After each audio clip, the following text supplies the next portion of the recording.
So yan mga buddies, dito na tayo sa ilalim.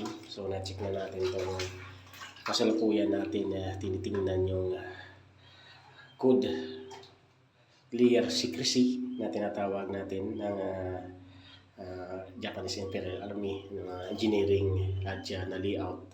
So tine-check natin yung kanilang ginawa. So kung makikita nyo, ito ay cemented na, tapos ito flooring. Yan. So, bawat kanto dyan, dito sa kanto na to, kanto dyan, saka dito sa gitna, saka dyan.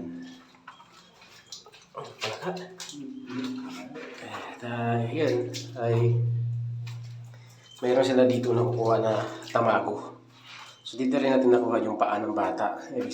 Yan na magka-partner yung tamago. Ibig sabihin, dito yung nasa tamang opening tayo. So, ayan mga buddies, ito, bagay ko sa inyo yung kakaiba. Ito sa area na ito, yan, simento yan na nabakbak nila. Noong unang punta natin, dito pa lang sila, yan, ang layer yan, ito, hindi simento, ito yung simento, ito yung kakaibang masa yan, ito yung simento. So dito pa lang tayo nag-check noon. So ibig sabihin, naka 1 metro na sila. So naka 5 meters na ito ang total. Ayan, simento yan mga buddies, yan, makikita nyo. Ito yung ang masa nito is mayroon siyang bubuhangin. Sabi ko nga noon na mag-iiba ng layer yan. So, naka-isang 2 feet sila. Nag-iba na naman ng layer. So, andito, makinis na naman ito na simento. Wala siyang graba. Ayan, wala siyang buha-buhangin. Ito ay may buhangin. Pagdating dito, yun, nag-iba na naman siya. Ayan, so 2 feet. Sabi ko nga 2 feet ang kapal. Nag-iba na siya, yung layer niya. Ayan, ayan, makinis na siya. Wala siyang simento siya na makinis, na matigas. Yan yung layout niya, yung masa niya. So ito yan yung tinatawag ko sa inyo mga buddies na code layer secrecy cemented. Yan mga secrecy ng adya ng kaya nga may code layer kasi secrecy dahil sekreto at pag hindi mo yan alam ay maaaring kapapahamak mo sa mga trap at layer dapat kailangan malaman natin. So yan mga buddies, tip ko sa inyo, nagkakaiba na ng layer yan. So per layer yan, ito may halo siyang graba buhangin. Ito yung pangalawa naman, nakahits na sila ng 1 metro, ay makinis naman na semento. So yung target natin, andito pa rin sa ilalim. So ito, ang total na ito is 5 meters pa lang. Ayan. Kung makikita nyo yung dinaanan na layer, ayan o, makakaiba. Ayan o, per layer yan bago bumaba. Ayan. Hanggang sa umabot sila dito sa first na cemented na may buhangin. Hanggang sa pinababa ngayon na pinuntahan natin ay makinis na naman. Ayan. So nag-iba na naman sila ito. Flooring pa rin ito na binabak nila mga buddies. Ayan. So ito, makita natin sa inyo. Ayan. Letter B yan. Nakakaiba siyang masa naman. Ito, kabila, simento. Simento. Nag-letter B siya ang secrecy niya. Ayan, pababa. Tumbok dito sa makinis. Dito siya nag-in na wala. Kung makikita nyo, may isla siya. Ayan o. Sa pinakadulo. Ayan. So yan mga buddies is, ibig sabihin, nag-letter B siya. Under dito yung deposito. So means pag letter B, tatakbo tayo buddies ng 5 meters or 5 feet. Under doon sa deposito. Under dito sa B na sinasabi, na ibig sabihin ng B ay prepare ang layout na maayos pagkabaon. At saka ang B ay 5 meters yan at 5 feet. So, i-hits natin yung 5 feet, kung nandoon na, diretso tayo ng 5 meters. So, sa 5 meters, tingnan natin mga buddies kung ano yung countersign naman niya doon. Kung yun na yung deposito sa 5 meters, maganda. Pero, expect natin ay mayroon pa yan. Kung deposito na, mas maayos. Pero, pag walang deposito, pag na-hits mo yung 5 meters, may panibagong countersign ulit yan na code secrecy na tinatawag. So, yan mga buddies. Ngayon, gamitan na natin ang dala natin dito muna. Gamitan muna natin ng aurameter. So, aurameter muna ginamit natin. Ang aurameter natin is, nagdidip siya ng 20 meters. So, ito ang total ito. Hanggang dito sa sahig ay 5 meters. So tingnan natin ang reaksyon ng aurameter. Saka natin gamitan mamaya ng Deep Hunter. So yan mga buddies, samahan niyo ako pag-check dito sa area na ito, dito sa area ng Nobisya. Team Padato, Treasure Hunter, God bless you all, Bansay. Tara buddies, watch you learn dito sa area ng Nobisya. Ayan, bro, tutok mo sa akin. Ayan. Ayan. So ngayon mga buddies, kuhanin natin yung gamit natin. Okay. Ayan. So,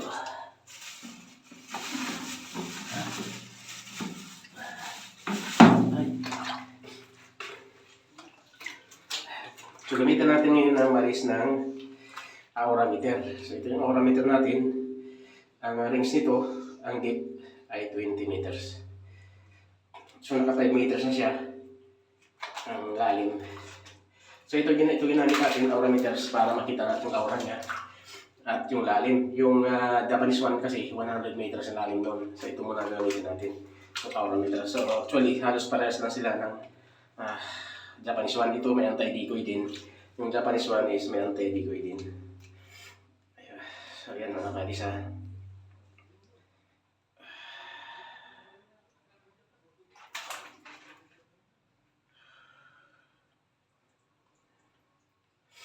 Tingnan natin. So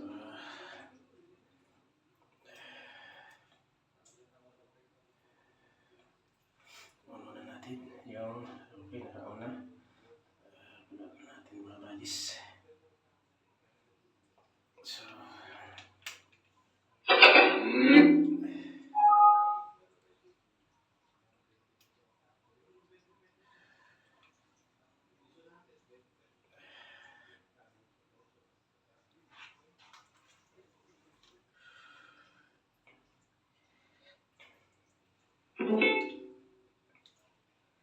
So yan mga buddies, check natin ang aura meter ng gold. Ayan.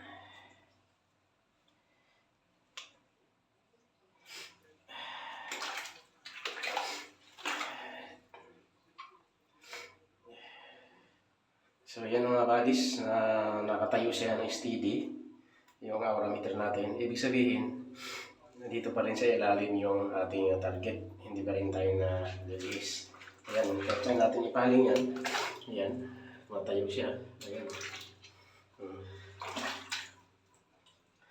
Ayan. Ayan. Ayan natin ha.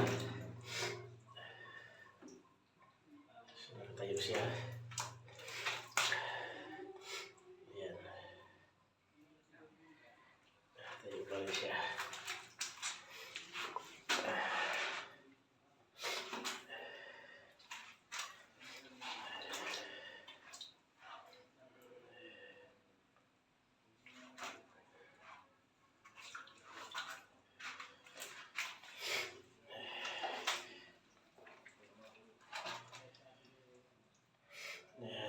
So pag ililigtan natin mga buddies, ibig sabihin nakatayo siya, wala siyang pinapalingan dito sa tabi.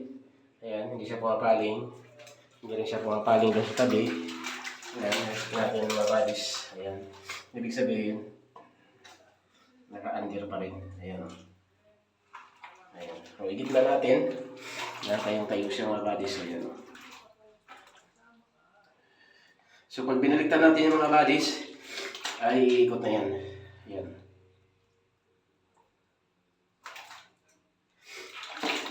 Ayan. So, malakas yung ikot niya. Ayan. So, hindi ko yan ginagalaw yung kamay ng buddies. Idikit pa natin sa katawan natin. Baka sabihin nyo, ginagalaw natin. Ayan.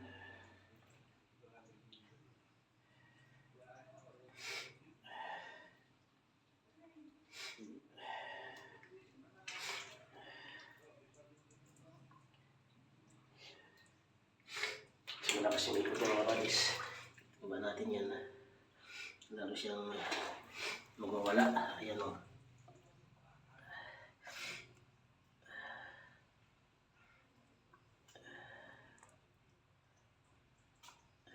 So naka-gold yan buddies.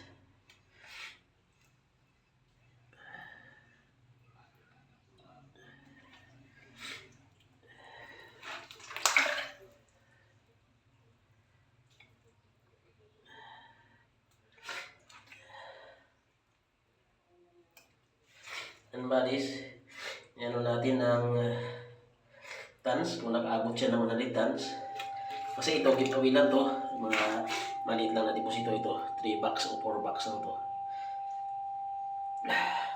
So hindi siya maikot ng 100 tons, so doon siya papalo yan sa may big load. Doon sa katabi nito mga buddies, yan o.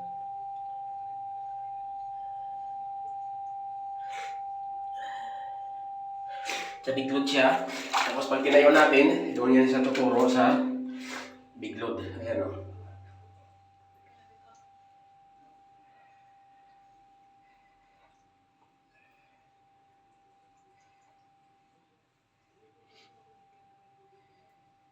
So 100 tons, papalo siya doon buddies sa big load. So ngayon, ano natin ng diamond, kung may diamond siya dito. Ano natin.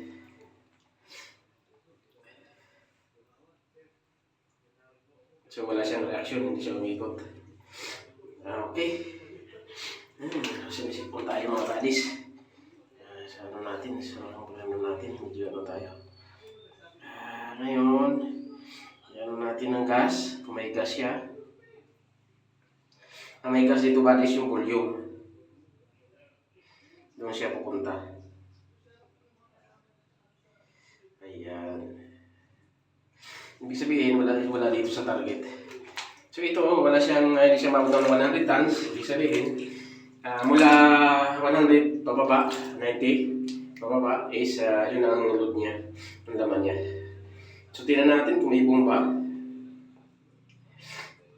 Wala siya mga buddies bomba. Okay. Silver natin. Kung may kasamang silver.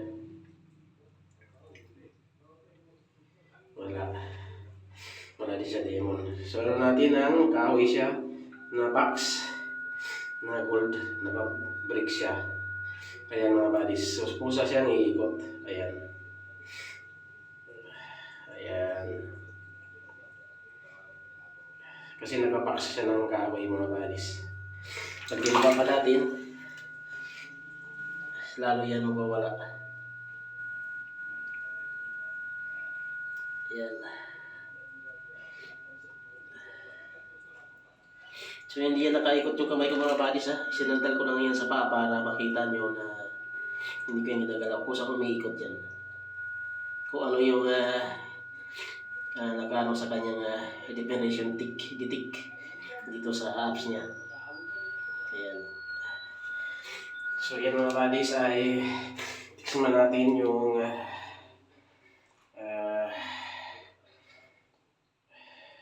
bone, kung mayroon na bone ito, kung mayroon na kasamang tao kung papalo. So hindi siya pumalo. Ayan, wala siyang reaction. So yan mga buddies, diretso pa rin tayo sa baba. Ito yung detect natin. So nakatayo pa rin yung ano natin. Ayan o. Tayo pa rin siya. Ayan. Tayo yan. Ayan. Tayo siya. Pag binaligtad mo, ay iikot na yan siya. Ayan.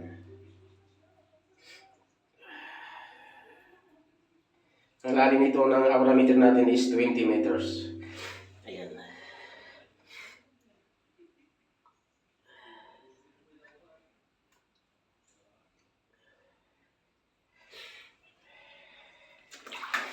So yan mga buddies, kung mga pala sa channel ko, mag-subscribe na dyan para ma-update mo lahat ng area na pinupuntahan nyo. Pinupuntahan namin team pala to. Treasure hunter mga buddies. Ayan o. Oh. Natayo na yan buddies. Oh.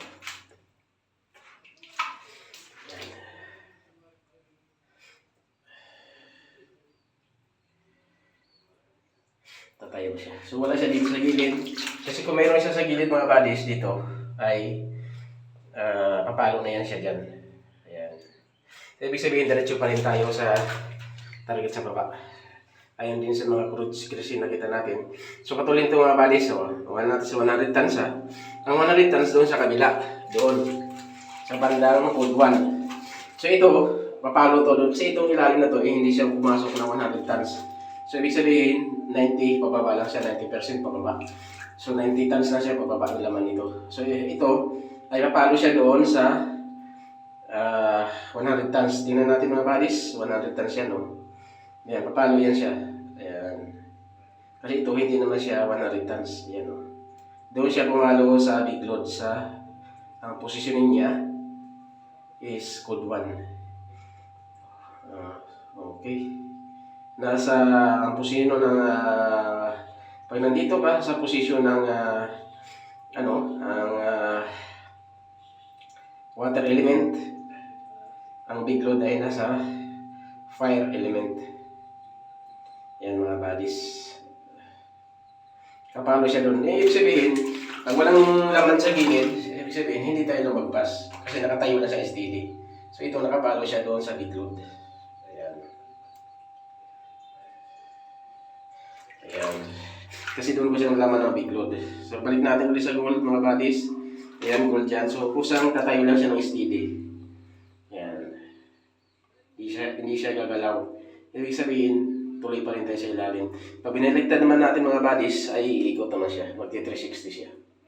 Ayan. Yan ang target natin.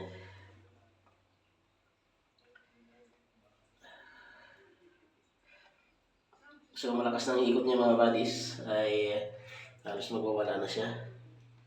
Ayan. So 20 meters ang tip nito mga buddies.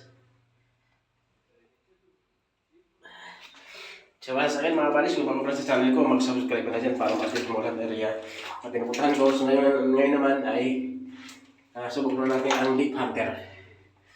Ayan, hiyog muna natin. Baba muna natin yung deep hunter. Okay. Ayan mga buddies, baba natin yung deep hunter. Deep hunter na naman natin yung ano natin.